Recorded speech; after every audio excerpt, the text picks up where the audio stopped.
Okay, fine. I'm sorry about this, but Bernard, you gave me such a complicated technology early in the morning. Okay, go ahead. We are used to Zoom or WebEx or something like that. This one I don't understand. Anyway, good morning, everybody. Good It is morning. now about 5 in the morning. I woke up at 3 and I've been trying to join you people. I'm sorry about that, but you people are more used to this technology than we are here. Let me just congratulate you for organizing this Azimio launch in Minnesota. I think it's a great idea to keep people in touch and to keep us in touch with you, because we need everybody to accomplish this third liberation that will give us an opportunity for tremendous economic transformation. As you know, Kenya is really poised for a real economic transformation, but it needs the right people in place to captain the ship that can sail through this ocean of development. You do remember that in 2003, when the NAC government came to power, it really changed things in a very short time. After the decades of both social and economic decay. Our manifesto as NAC was called Democracy and Popular Empowerment. And the plan that we put in place for implementing democracy and popular empowerment was called Economic Recovery Strategy for Wealth and Employment Creation. And it did achieve that purpose in a very short time, to create wealth and employment at the same time.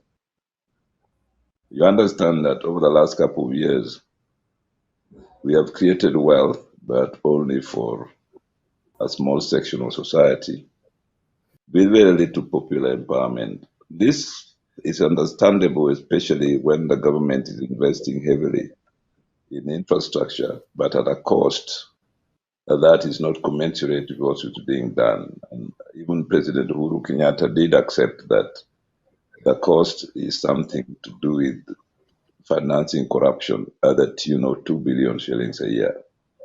That is something that we must stop if those resources are going to be used for economic empowerment and the economic transformation that we are envisaging. That is why Raila said quite openly and consistently, and in consistency with his stand in Kenyan politics during the second liberation, that he knows where the money is to undertake this third liberation. The money can be found by sealing the holes through which corruption saps resources from our nation. We cannot say that very exactly at this point in time, but having been in government before and having received the confession by the president himself that corruption takes 2 billion shillings a day from our economy, that money alone would be enough to do a lot of things. If you do save that money for 1 month, you will easily finance the highway that we are building now on Wayaki Way to Uhuru Highway. Further, there is also a lot of duplication in functions as opposed to what the Constitution laid out very clearly in Schedule 4, which divided functions between devolved government and national government. I'll give you an example. Roads within counties by Schedule 4 is a function of county government. There is no reason why the national government should be building rural roads in a county through a body called Kenya Rural Roads Authority. That money can be easily used by a county government to cut down on the personnel charges or salaries that Kura pays its officials. That function can easily be done by the roads department in counties. Those people working in national government under Kura, if they want jobs, they can get them in counties and do a much more effective job. And we stop all the other expenses that the government goes through by supporting such unnecessary corporations. And we can go further and find others where we can cut down on personnel emoluments by synchronizing the functions of the county government and national government in strict conformity to Schedule 4 of the Constitution. And if indeed something is missing in Schedule 4 of the Constitution that can make work more efficient and cost effective, we can look at that through proposals we had made in BBI. That's why we were saying that we need to relook at our Constitution after being in practice for now 10 years since it was promulgated in 2010, I mean. Remember, the American Constitution was changed several times soon after it came into being. Now we have several amendments, important amendments to the American Constitution, which are usually quoted in cases that you yourself are aware of. Changing a constitution is not something that is sinful or wrong, but if you do it for the right reason to make it be much more practical after you've had several years of using it in practice, then it makes sense. So we don't want any sentiment about constitutional change that is basically partisan. We are going to look at the realities of Kenyan politics and the way development and do things that will make it accomplish the third revolution, which is real economic transformation of our society. I've just been to Senegal and I came back yesterday. And what Senegal has done since the presidency of the Olai Wad and now Macky Sall is commendable, but they're also facing the same problem that, yes, you can invest heavily in infrastructure. Yes, you can make sure that it's cost effective, but you cannot do that without also having certain policies that empower people socially and economically. It is for that reason that during this change, when infrastructure is important, the transformation of the economy, we have proposed giving our families 6,000 shillings so that because infrastructure for some time is a jobless, doesn't increase as much jobs as when you invest in agriculture, for example. You need to cushion the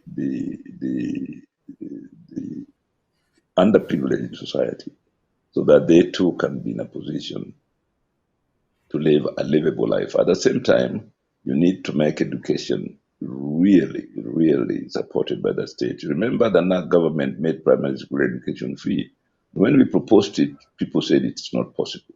But we implemented it within the first week of coming into power. And in the end, it has now become acceptable. And so it has been proposed really that that state should look after those going to school after university. After all, this is done in a place like Germany. Now, there are certain expenses that we associate with university education that should also be rationalized so that we don't spend so much, but give university education to as many people who deserve it as possible. And thirdly, not everybody needs to go to university. In Germany, 75% of people who finish high school go to polytechnics. And acquire skills. Now, some of these people, when they go and get employed in industry, they earn even more than the people who earn university degrees. So these are some of the things we need to look at in our economy at this point in time when we're going through the third revolution for economic transformation. That will make us a much, much better economy and which looks after its people thoroughly and carefully. Now, of course, we know that we will soon be publishing our manifesto, which manifesto will be used for coming out with the program of action when we come into government. That's exactly what we did under NAC with a manifesto, which was transformed into economic recovery for wealth and employment education, which was now a government program for implementing the manifesto proposals. If you remember, manifesto proposals are usually put in very broad terms so that they are not the people are not encumbered with details which they don't really need to handle because some of them are technical and involve people with the professional knowledge. But at least in a manifesto, you should lay down the broad principles, goals, and commitments and ideologies that make it possible for people to make a choice between one candidate or the other. And I think from where we stand now, Azimio has been received very well. One, it is committed to national unity, and what we have done is to embrace all those who commit themselves to national unity and renounce chauvinism and ethnic particularism. And secondly, to commit ourselves to working together as a nation, because unity is strength and division is weakness. Thirdly, it is important that this National Democratic Front is really democratic. And it's a front for everybody, which accepts one leadership. And this is what we are trying to do during the Azimio rallies, that we go everywhere and sell the policies to people and welcome those who are committed to national unity and to the real economic transformation of our nation. And I think a lot of small parties that come up because people want to be elected see the sense of joining Azimio and having one national democratic movement that will unite the nation and give people the strength for this vital economic transformation that we need. I think at the moment, that's really what I can say very generally on where we are and where we are going.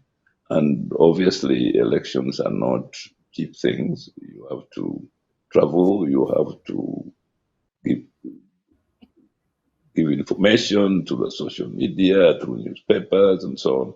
And that's why we welcome you using this media that Bernard has created. Is very important, because now such a media can reach anywhere in the world. If we can support our people back at home, those campaigning as MCAs, MPs, senators, governors, and of course our candidate, that will create a dynamic that is difficult to stop. As we say, the ship has left the port, the train has left the station, destination is finally Canaan. Azimio. Thank you.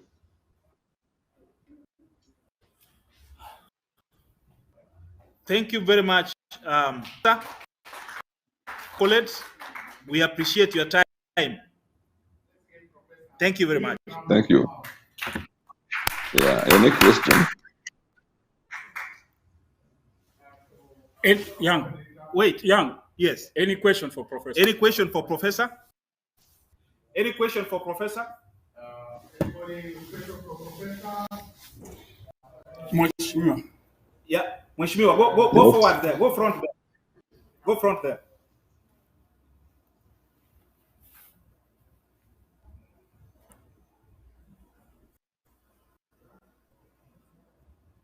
Okay. Is my audio on also? The one for check.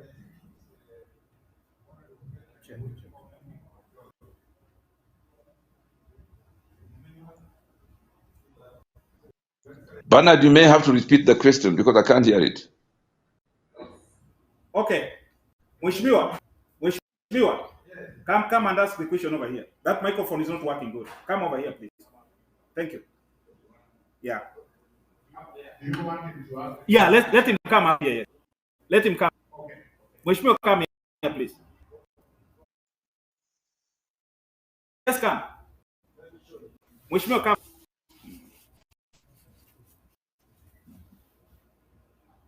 Come.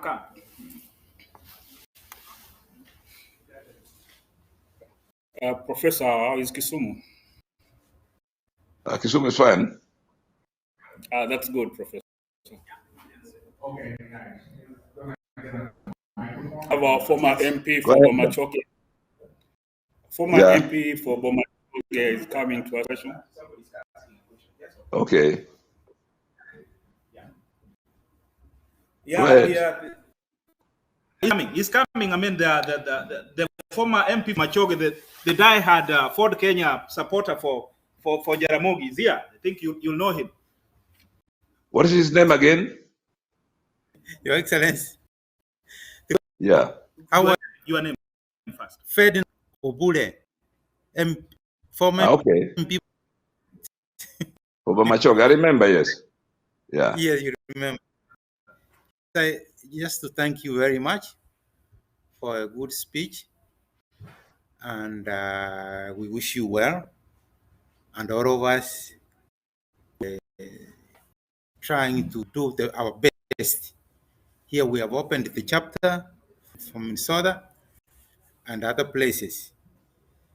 The question I'm asking, Your Excellency, is that how do we realize from United States to Kenya? How can we help? Should we be on the ground or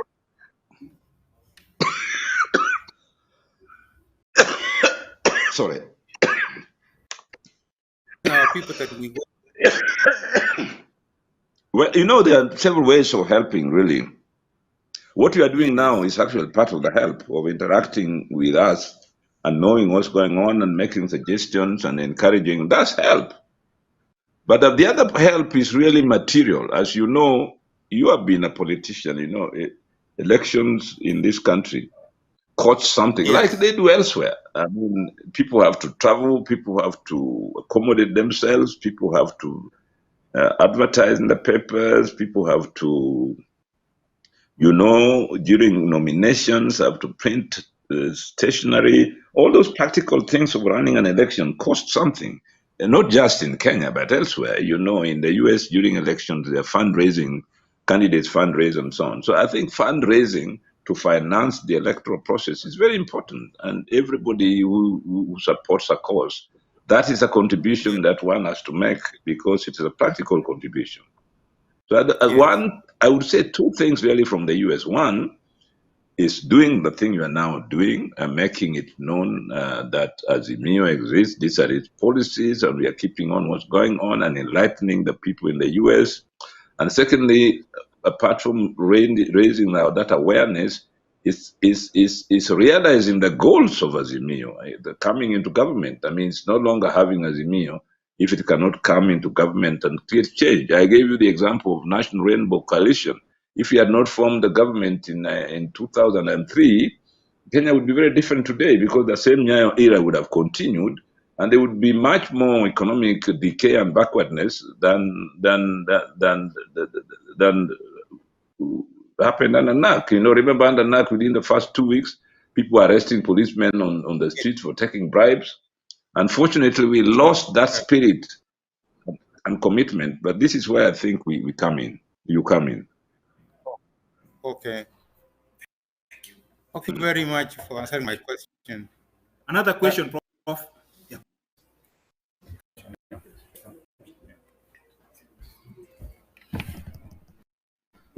Sir. Yeah. Thank you very much.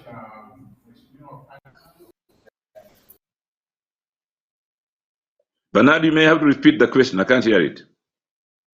Yeah.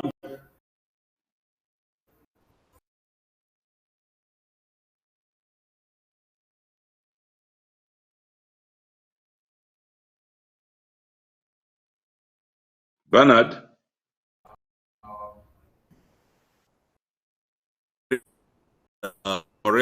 The first one relates to the challenges us who are living in the diaspora are facing with either registering to vote. What are the plans to make that process for those who are in the diaspora be able to vote more easily and comfortably? What's in it? And then the second question relates to devolution. There are challenges with devolution in terms of what roles the central government is supposed to play vis-a-vis the roles that the county government is supposed to play. An example is the payment of the doctors and the medical staff. What plans are there in place to mitigate those challenges? Because some of those roles that need to be taken care of government and the county government.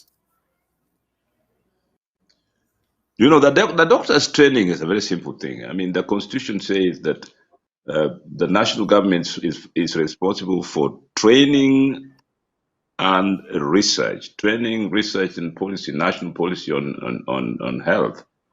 The county governments, just like in the US, are responsible for delivery of health services. Okay.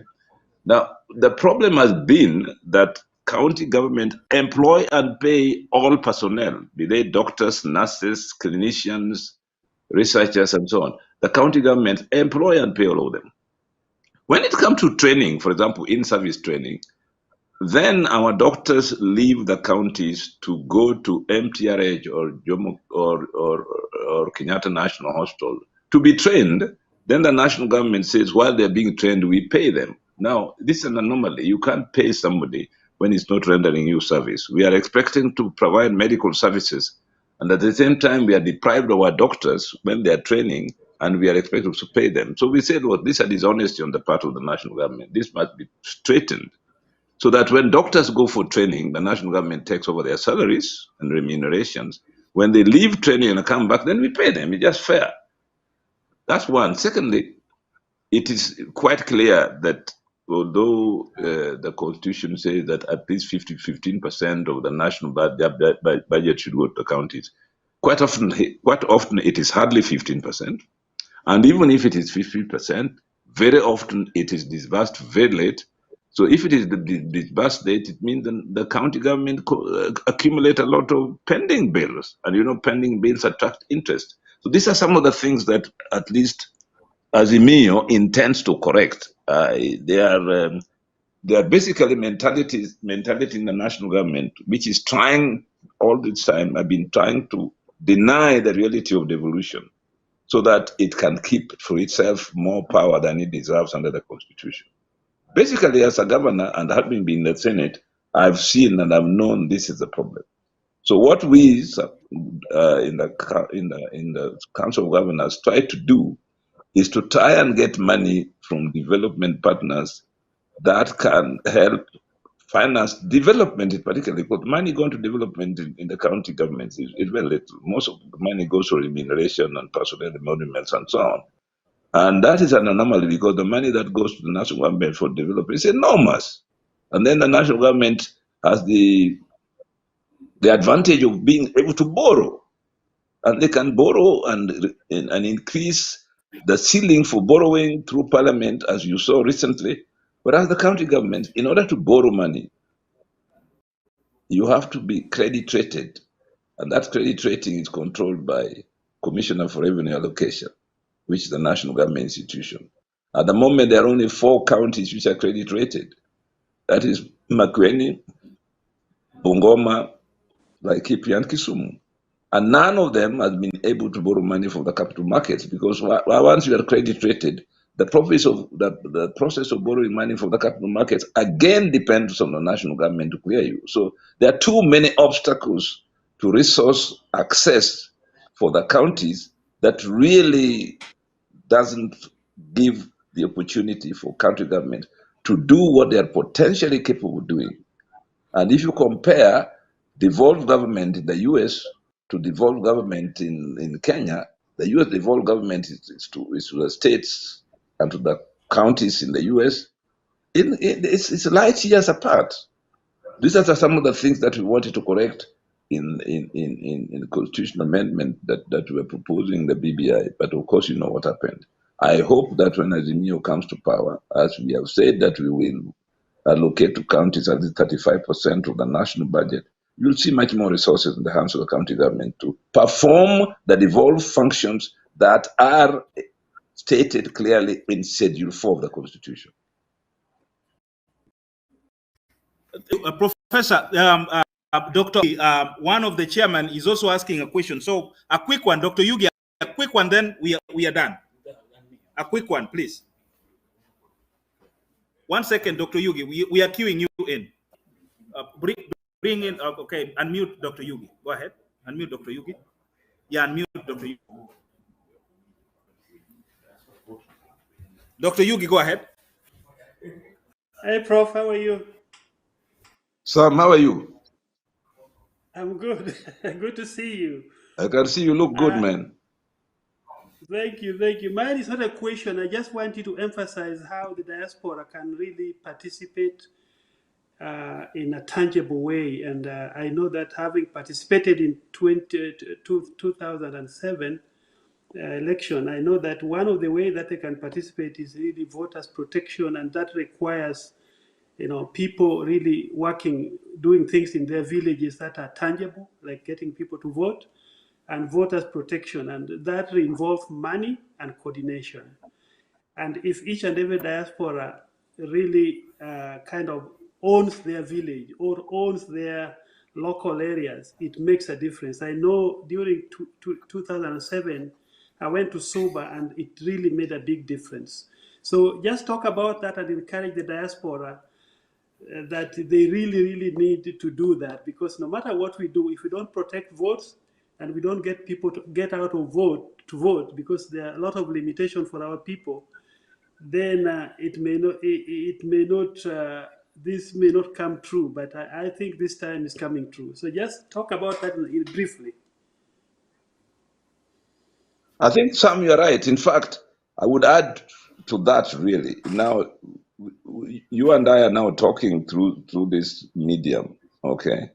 You can do this with your people in the village very easily, because people now are social media wise. You know, even women in the villages can tune into these things. You know, so owning the village, I think that's a very good idea.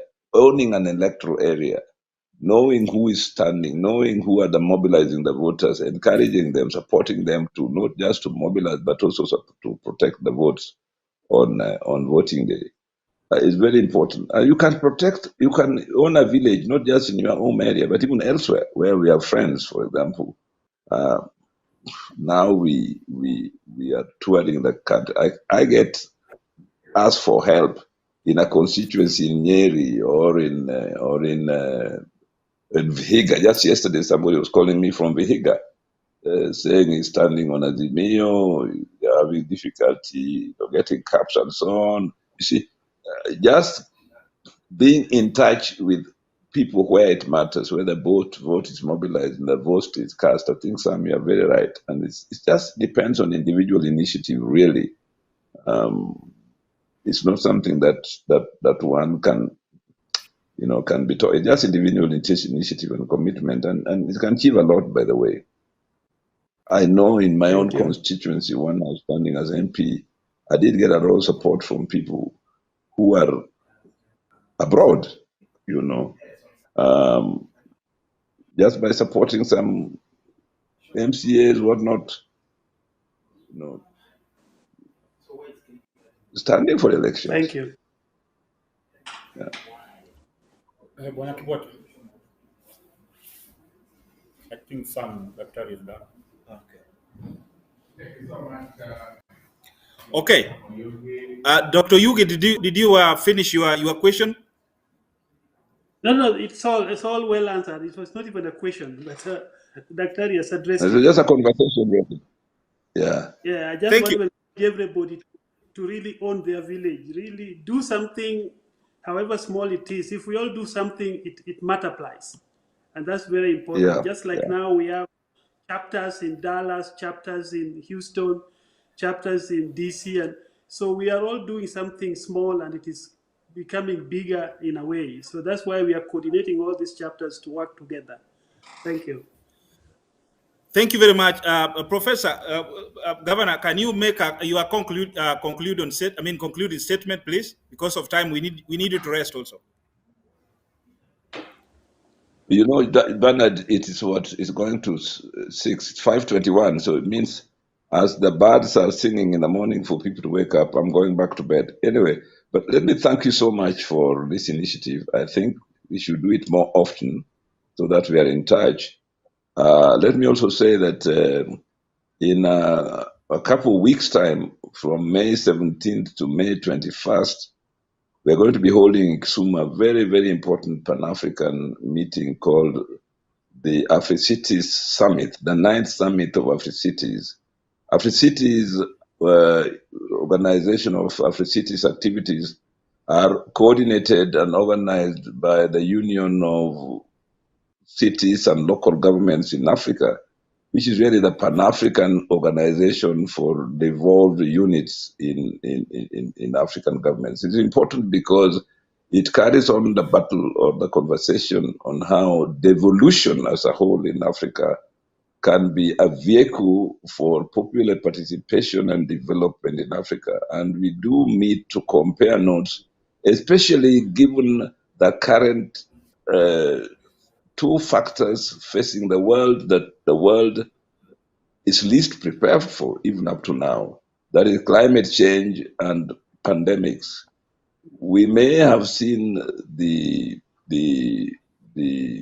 coronavirus pandemic, but let's not forget that there were other pandemics in Africa before then. The Ebola pandemic, the HIV/AIDS, which is still with us, although in many ways has been tamed much better than before.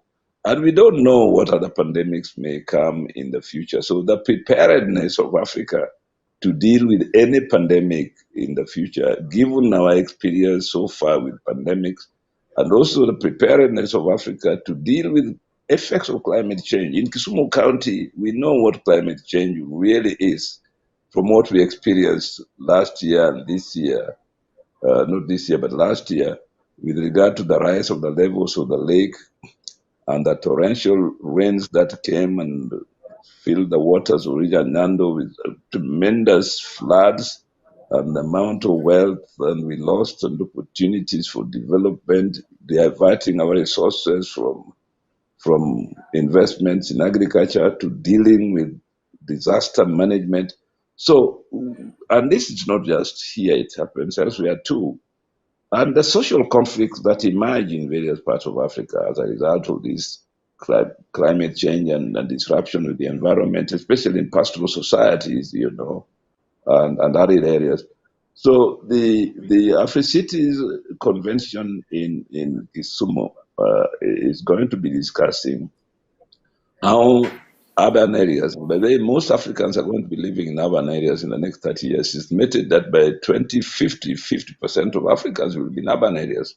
Whether that urban area is called Ahero or Katito, or it is Kisumu, or bigger cities like Moroni, or towns, I know I mean.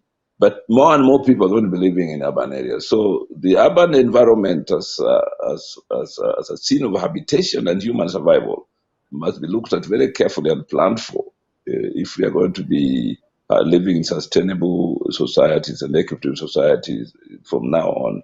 So this is a very important summit that if you don't attend physically, please go to our website and see how you can attend and contribute online and attend and give your ideas and views on this issue of sustainable urban areas and cities for the future, because you and I know that we are destined for that, whether we like it or not, by the mere development occurring in Africa. I just come from Senegal, and you can't believe the majority of Senegalese people who are living in rural areas have come into towns. One, because rural areas becoming drier and drier, they need some, and now they're in town, and you can't believe that everybody is trading on one thing to the other, which is also another problem. When people come and everybody is trading, who is doing the work? No. So we must create opportunity for these people to create wealth, to have employment. So it's a much bigger problem than we think of at the moment. But this is the reason why we are organizing this Afri-City Summit in Kisumu on 17th to 21st of May.